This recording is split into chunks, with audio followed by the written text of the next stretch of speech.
ना, आपने सवाल ही गलत पूछा। कोशिश नहीं की। 100-150 आदमियों ने हमें घेर लिया और घेर के चप्पलों से अटैक किया।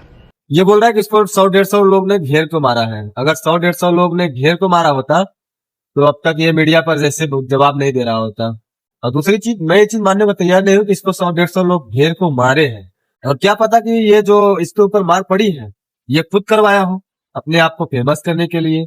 मैं इस चीज को तब तक नहीं एक्सेप्ट कर सकता जब तक मारने वाला खुद सामने आ ना जाए और खुद बोले कि हाँ मैंने इसके ऊपर जूतावाद किया था। क्योंकि जो कैमरामैन है उसने भी बहुत सातवीरी सी वीडियो बनाया है, सिर्फ इसी का वीडियो लिया है, जो मारा उसको वीडियो नहीं बनाया है। क्यों? तो फेस आ जाएगा कौन मारा है, क्यों मारा है। जब तक वो अपना बयान नहीं दे देता तब तक ये क्लियर नहीं होता कि हो सकता है कि ये अपने आप में मार करवाया। क्योंकि मारने का तरीका देखिए, पहले अगर वो मार ही रहा है तो इसको अच्छे से मारता।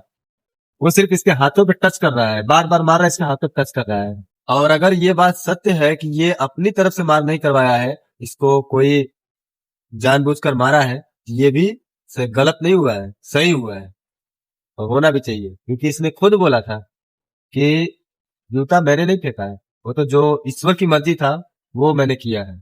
मैंने कुछ भी नहीं किया है। आप मेरे ऊपर सवाल उठा रहे हैं। परमात्मा ने जो करवाया वो मैंने किया, मैं करता नहीं, महज साक्षी हूँ।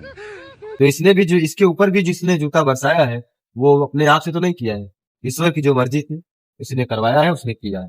तो बात बराबर की है, बस यही। बाकी तो इसको जो मीडिया ने जवाब जैसा दिया है, इसको बोलती बंद हो गई है। आप वीडियो पूरा देख लीजिए, आपको मालूम पड़ जाएगा।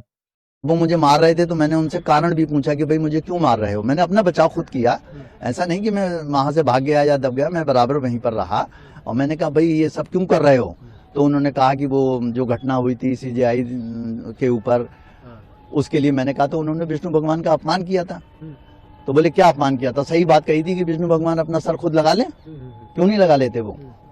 तब मैंने सनातन धर्म की जय हो करके नारा भी लगाया, एक नहीं कई बार लगाए। मैंने ये सोचा कि शायद सनातनी आए, कुछ बात बीच बचाव कराए। मैं कराया तो नहीं कराया, कोई बात नहीं है। जिस संस्थान से वकीलों का घर चलता है, आप अगर उस पे जूता फेंकेंगे तो आपको लगेगा नहीं कि ऐसा रिएक्शन, वायलेंट रिएक्शन तो आपसे स्टार्ट हुआ है। नहीं, मुझसे नहीं ये स्टार्ट हुआ है। आप दो तरीके का वायलेंस है, आप वायलेंस की परिभाषा समझिए। एक वायलेंस महात्मा गांधी करते थे और वो कहते थे नॉन वायलेंस। वो वायलेंस क्या था वो मैं आज आपको बताता हूँ।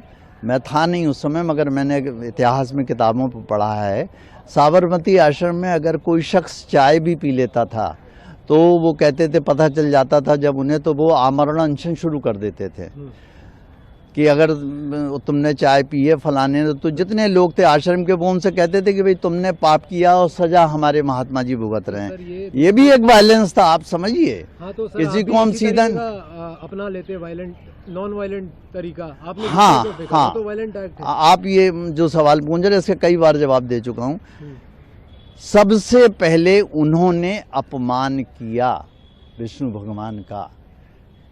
जो गलत था या सही था ये आप खुद फैसला कीजिए, आपको आवाज आएगी गलत किया। गवाही एक इंसान है, पर जब वो उस कुर्सी में बैठते हैं कहीं पे आप सनातन धर्म की बात क्यों नहीं कर रहे हो कि सनातन धर्म का भी अपमान उन्होंने किया, वो गलत किया। उन्होंने कोई अपमान नहीं किया था, आपने गलत चीज सुनी, उनने वो बोला भी नहीं था जो आप कह रहे हैं। अच्छा, फिर तो फिर सवाल ही मेरे गलत है। आपने जब आपने अच्छा तो आपको फिर जवाब देना मेरे बेकार हो जाएगा। आपने जो सुना वो सही सुना। आप सर, उसके बाद सुनने में आई थी खबर कि आपकी सुप्रीम कोर्ट में एंट्री बार है, तो आज आप अंदर कैसे आ गए बिना? हम ही सुप्रीम कोर्ट में नहीं आए, ये तो सुप्रीम कोर्ट में जो गेट से अंदर कोर्ट का है। तो आप मुझे पकड़ के बाहर कर दो, बड़े अच्छे आदमी हो आप। नहीं, मैं तो पूछ रहा हूँ। मैं बाहर आऊँ, बाहर बात करते हैं। छोड़िए, बंद कर दी, बंद कर दी। अब आप बात बंद। तो आप सवाल तो उल्टे सीधे पूछ रहे हैं ना मुझसे। नहीं सर, ये उल्टा ही सीधा। चीफ जस्टिस पे जूता फेंके उससे उल्टा सवाल भी नहीं पूछ सकते। नहीं।